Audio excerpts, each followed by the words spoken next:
C'est parti pour 38 km jusqu'à Aldenueva del Camino. Cette étape-là, elle va être longue.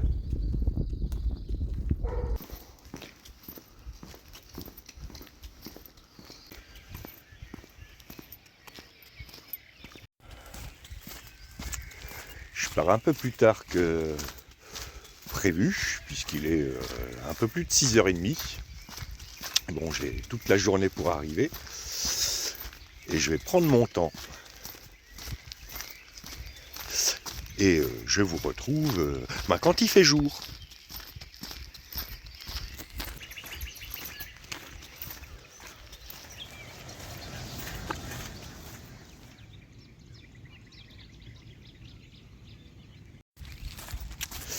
Aujourd'hui, ça va monter.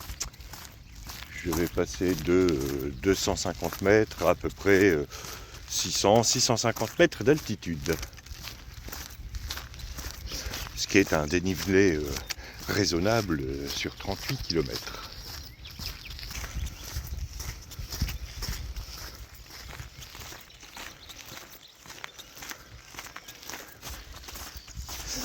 Le temps s'est amélioré. Normalement aujourd'hui, il devrait faire beau et pas trop chaud.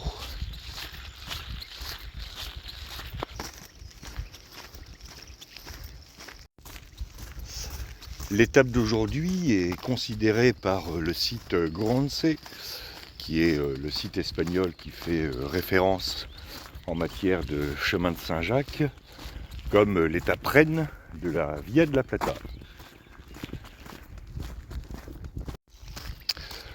38 km où on monte de 400 à 500 mètres, et surtout 38 km sans aucun village et sans point d'eau.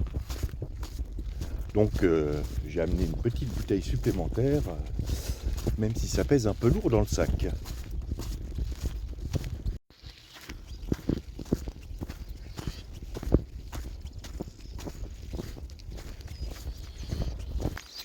Ah bah il y a une cigogne qui a fait son nid tout en haut d'un poteau,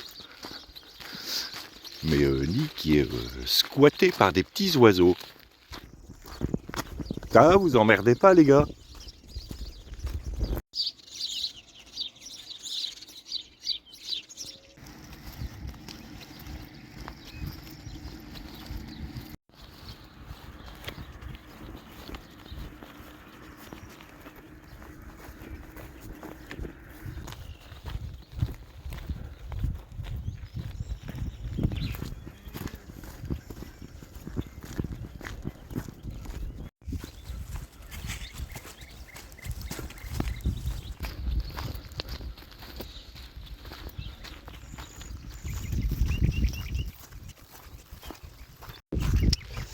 Voilà, je suis sorti de ces deux très grands enclos, plein des vaches que vous voulez voir.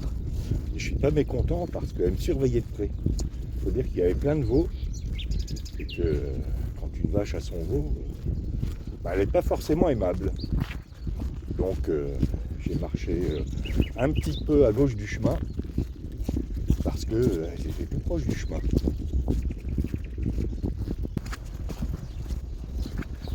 Ah bah oui, mais maintenant c'est moi qu'on en fait. Voilà, c'était la minute vache, mais sans commentaire, de cette étape. Et devant moi, je viens de voir une Suissesse qui a pris un raccourci qui évite l'enclos des vaches. Mais comme j'ai suivi les flèches, j'ai vu ces belles Neiras andaluzas. C'était un peu plus long, mais c'était chouette quand même.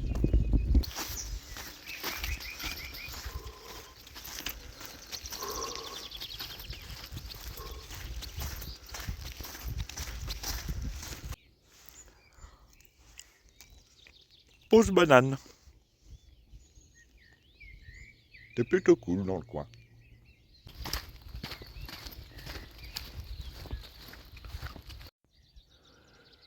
Comme il a beaucoup plu cette nuit, le sol s'est détrempé.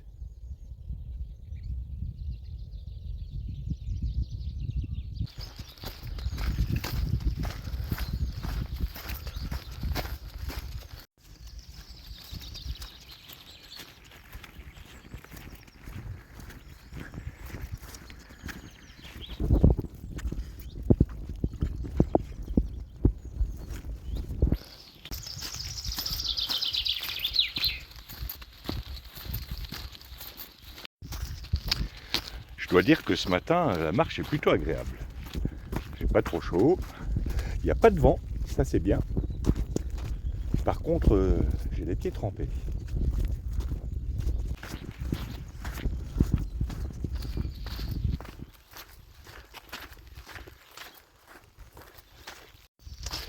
J'ai quitté le petit sentier que je suivais. La marche est agréable, mais elle est piégeuse. Le sentier est plein d'eau à cause des pluies d'hier. Et surtout, comme il y a beaucoup de vaches dans le coin, elle creuse le sentier. Et elle creuse l'herbe à côté. Donc on a vite fait de se tordre le pied. Bien, il est peut-être temps de reprendre avec nos gottes. On avait laissé les gottes dans le sud de la Pologne.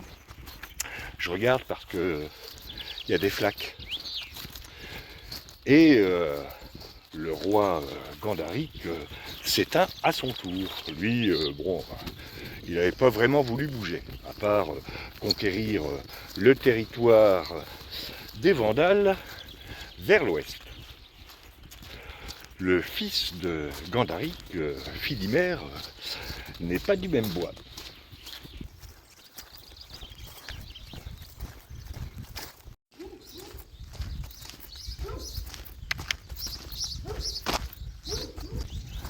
Philimère voit bien que là où les gottes sont, on n'arrive pas à faire pousser grand-chose et que son peuple végète. Il a donc envie de les amener vers des contrées plus riantes. La suite, après le bout marécageux qui se succède depuis quelques kilomètres.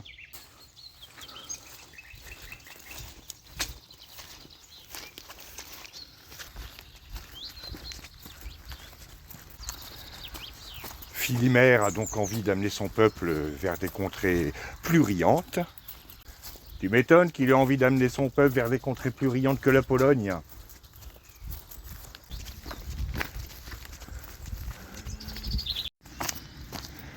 Il convoque donc son conseiller, Ericsson, pour que ce dernier organise une petite expédition d'exploration dans les environs. Et qui vois-je là-bas? Gabriel! Walking in swamps this morning. It's exhausting. Je fais une petite pause ici parce que après ces un peu plus de 13 premiers kilomètres, je les sens quand même pas dans les jambes mais dans les pieds. C'est presque comme marcher dans des marais ou dans du sable très mou, et c'est assez épuisant. Et je crois que il reste encore pas mal de ce type de terrain à traverser. Donc là, je prends le soleil et puis je fais sécher mes chaussettes. Ah dis donc, j'ai réussi à le dire sans bafouiller.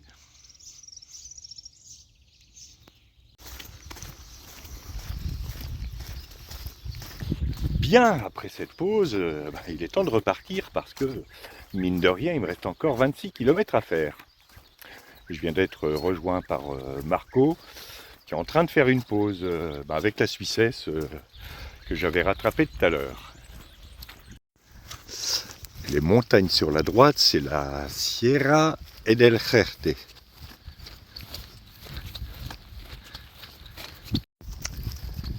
Et derrière, si je ne m'abuse, il y a la Sierra de Gredos, qui est bien connue des grimpeurs espagnols.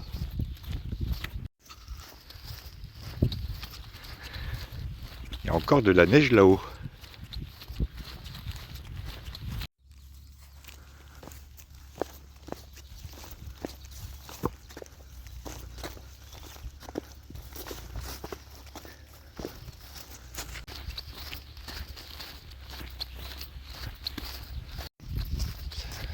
C'est quand même plus agréable ici.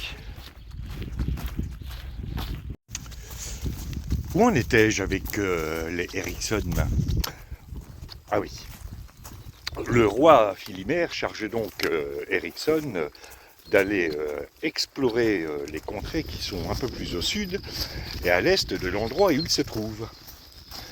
Ericsson prépare quelques troupes, dit au revoir à toute sa petite famille et se met en route, toujours en remontant la rive droite de la Vistule, avant de s'écarter peu à peu vers l'est.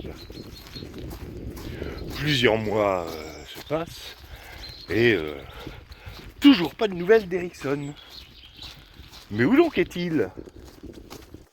Eh bien, vous saurez la suite tout de suite, tiens. Plusieurs mois se passent donc, et un beau jour, Ericsson, quelque peu entamé par sa longue expédition, débarque à la cour du roi Philimère. Cour qui ressemble d'ailleurs plus à une loge à cochons parce que pas de romain, pas de marbre.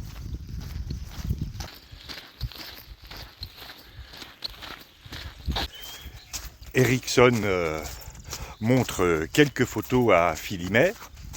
Comment ça, pas de photos?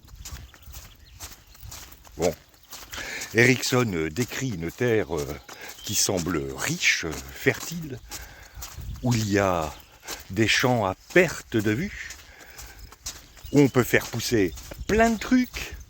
Et il y a même quelques forêts de bouleau, si jamais on veut se faire une tisane de bouleau qui fait péter.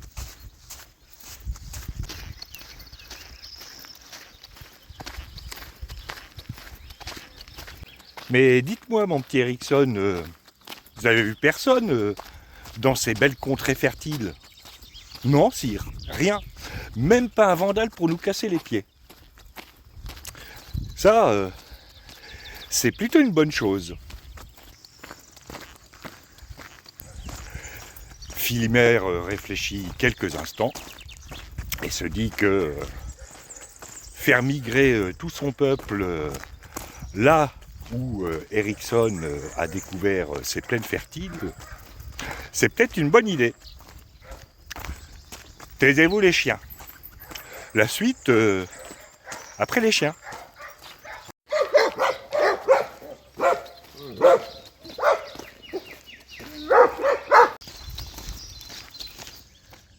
Alors il faut trouver la pierre qui indique le balisage pour le chemin de Compostelle.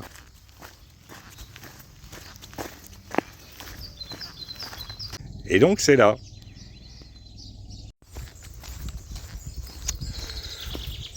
Philimère regarde à nouveau attentivement Ericsson et lui demande: vous croyez que ce serait une bonne idée de partir maintenant, là, sur le champ? Écoutez, sire, je suis parti au printemps, j'ai passé tout l'été là-bas, il fait super chaud d'ailleurs, et là c'est l'automne, on serait peut-être mieux à se raconter des histoires pendant l'hiver en buvant de la tisane de bouleau. Bon, même si c'est pas terrible.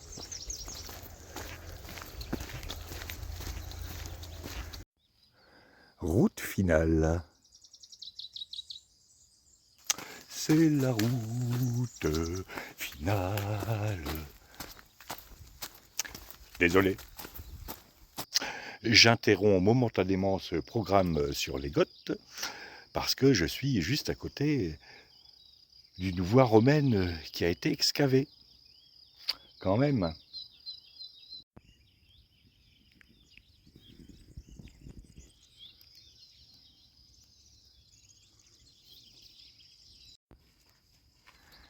Et là, c'est l'arc romain de Capara.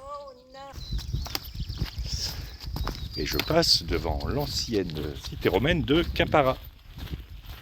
Et sous l'arc de Capara.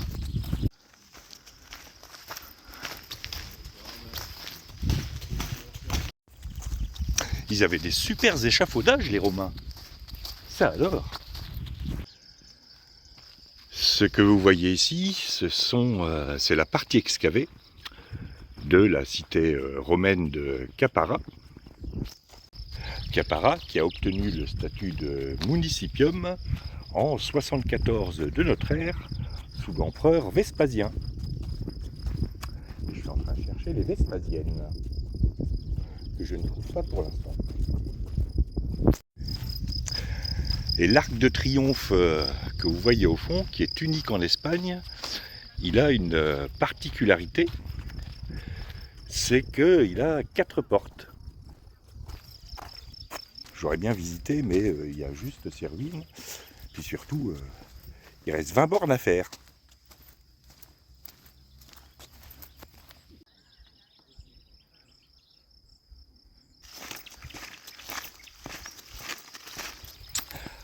La cité de Capara, directement située sur la voie romaine qui relie Salamanque au nord à Séville au sud, aura une grande importance sous l'occupation romaine.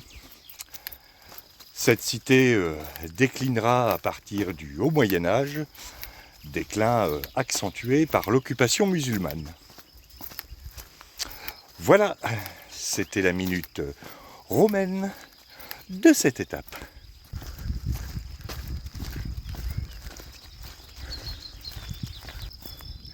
Dis papa, quand est-ce qu'ils arrivent les Goths? Bientôt, bientôt. Mais il faut d'abord qu'ils partent.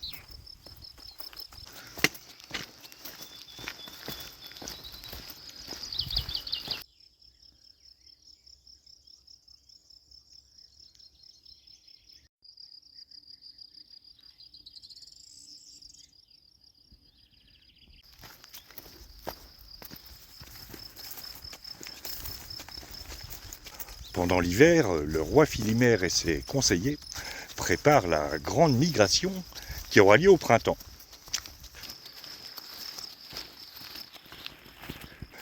Philimère pose donc la question à ses conseillers.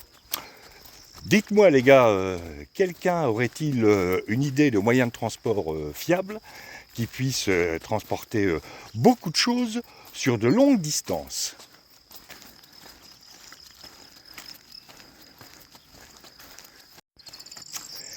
Il faut qu'on puisse acheminer du bétail, les gens, des vivres, du matériel, quoique bon, du matériel pour faire des meubles proto-Ikea, on prend un arbre, on le coupe, on le taille, et puis ça fait bien comme ça. En plus, il n'y a pas besoin de lire une notice de 30 pages, traduite du suédois en japonais, puis du japonais en serbo-croate, puis du serbo-croate en allemand, et enfin de l'allemand en français, ou en gothique. Une idée, quelqu'un? Ericsson se tourne vers son souverain et dit « Sire, il faut prendre un train de mesure. » Un train? C'est quoi ça, un train, petit Ericsson? Décidément, vous m'étonnerez toujours. Vous avez quelquefois des fulgurances de l'esprit qui me laissent pantois. Ça vous vient d'où, ça?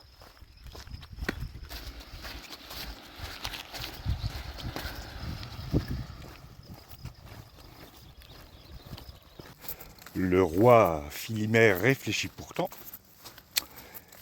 et il est intrigué par l'idée d'Ericsson. Dites-moi, Ericsson, c'est quoi un train? Eh bien, sire, voyez-vous, d'habitude, derrière un cheval, on attache un chariot. Ce qui fait que un cheval tire un chariot. Et donc, pour tirer 10 chariots, il y faut 10 chevaux. Le rendement chariot sur cheval est pas super. J'avais l'idée d'attacher 10 chariots les uns derrière les autres et de les faire tirer par un cheval. Un gros cheval. Comme ça, le rapport cheval sur chariot est beaucoup plus avantageux.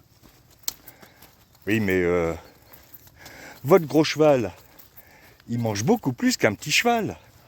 Ah, certes, sire, un gros cheval mange plus qu'un petit cheval, mais moins que 10 petits chevaux. Donc, le rapport est toujours en notre faveur. C'est une bonne idée, non?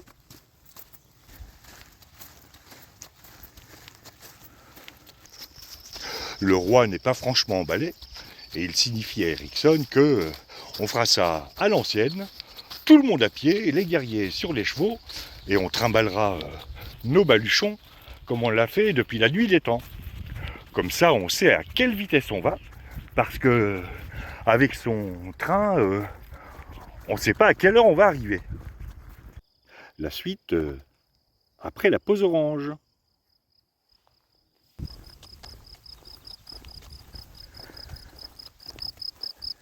Bien, après cette pause orange, il est temps de repartir.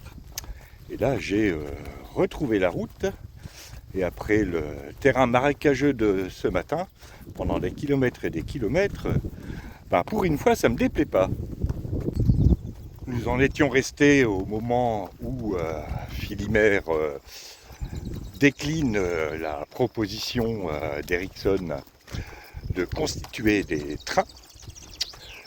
Parce qu'au train où vont les choses, les Goths seront encore dans le sud de la Pologne pendant quelques dizaines d'années. Et ça, c'est pas super motivant. Évidemment, Ericsson est quelque peu dépité, persuadé cependant que dans l'avenir, son idée de génie sera reconnue à sa juste valeur.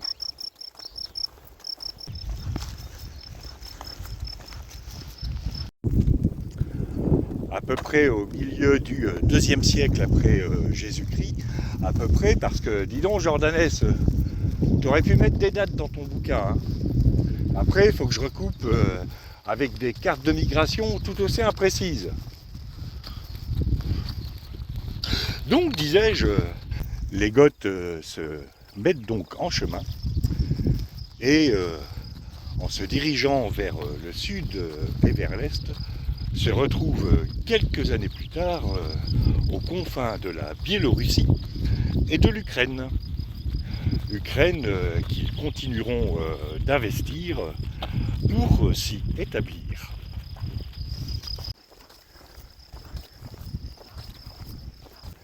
Ils vont peu à peu étendre leur territoire depuis les rives du Dniestre à l'ouest jusqu'aux rives du Dniepr à l'est et jusqu'au rivage de la mer Noire.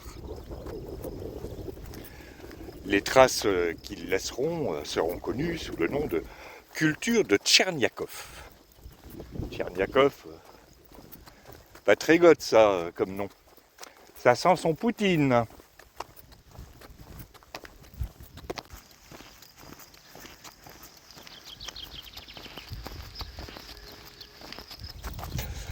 À cette époque, ni Zelensky, ni Poutine, ni Trump, ni Macron, ni von der Leyen n'existent encore.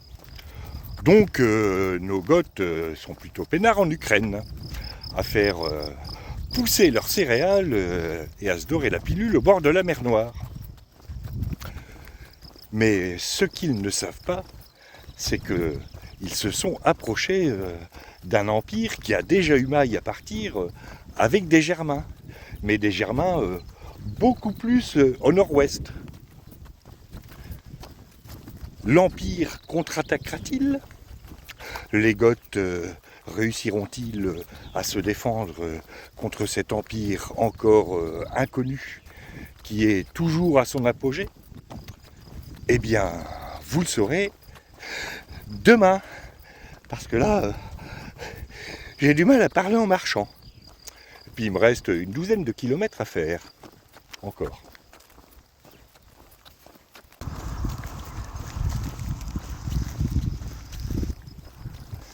Eh ben, il t'en a fallu du temps pour aller jusqu'à la mer Noire.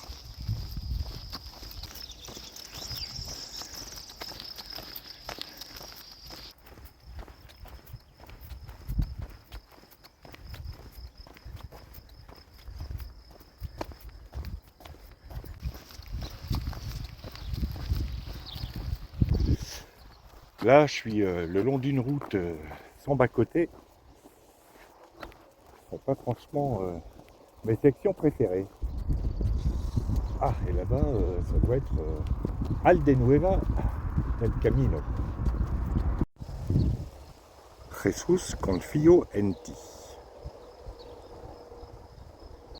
Peut-être pas pour les travaux de maçonnerie et de toiture alors. Et là-bas c'est Aldenueva del Camino, qui paraît proche mais il y a quasiment 10 km encore. Un nid de cigogne sur un poteau de tension.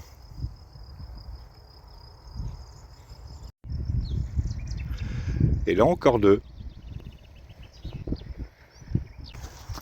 Dites-moi, ce serait pas vous la panne électrique géante par hasard?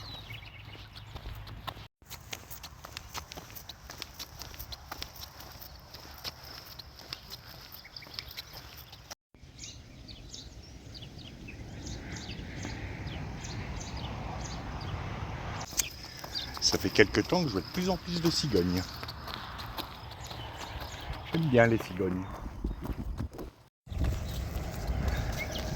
Je vais bientôt passer sous l'autoroute Ruta de la Plata.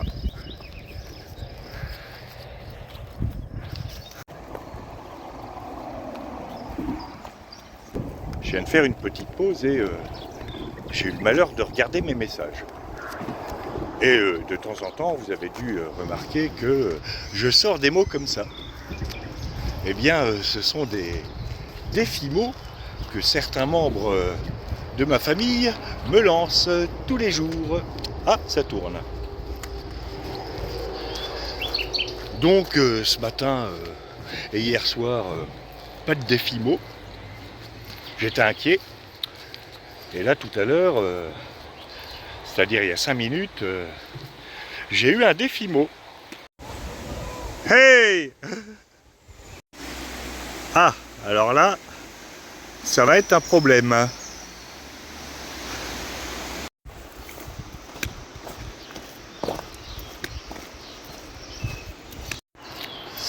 Bon, la rivière a emporté les plots qui permettent de traverser d'habitude. J'ai eu la flemme d'enlever mes chaussures, donc j'ai les pieds mouillés, de nouveau. Je vous disais tout à l'heure que tous les jours on m'envoie un défi mot. Voilà, celui-là, il arrive tardivement, parce que non seulement il faut que je marche, mais en plus ça monte. Il faut que je réfléchisse. Déjà que sur le plat, je vais relever ce défi.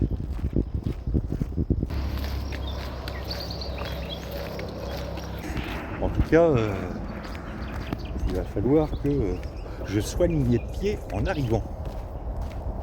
Que je les sèche, que je les lave. Je pense que je vais en profiter aussi pour me couper des fanères au bout des orteils.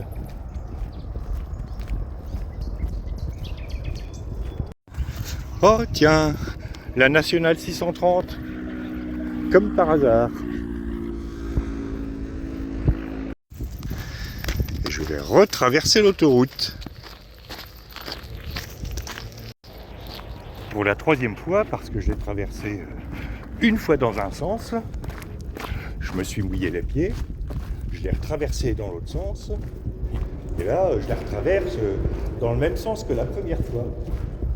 Et je crois même que je vais devoir la retraverser une 4e fois, voire une 5e fois.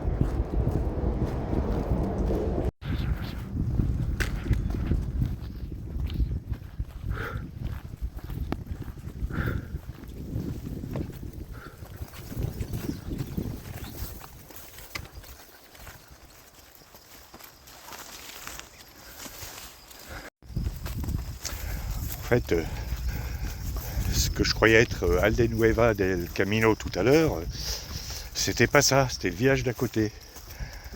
Aldenueva del Camino, c'est encore plus haut.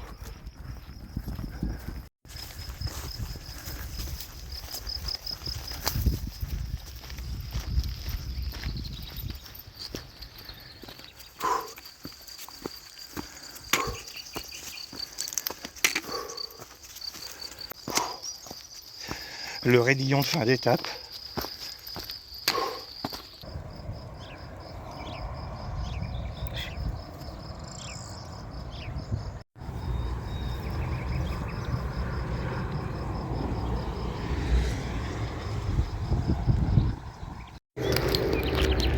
C'était la minute Sciences Po de cette étape. À quoi, qu'est-ce que j'ai dit?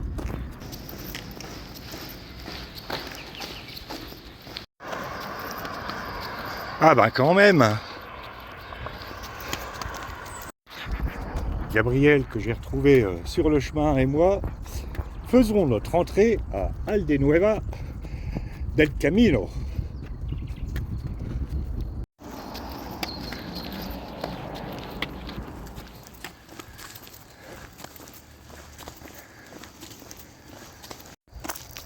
Enfin, nous avons plus exactement passé le panneau Aldenueva del Camino, parce que le centre est encore loin.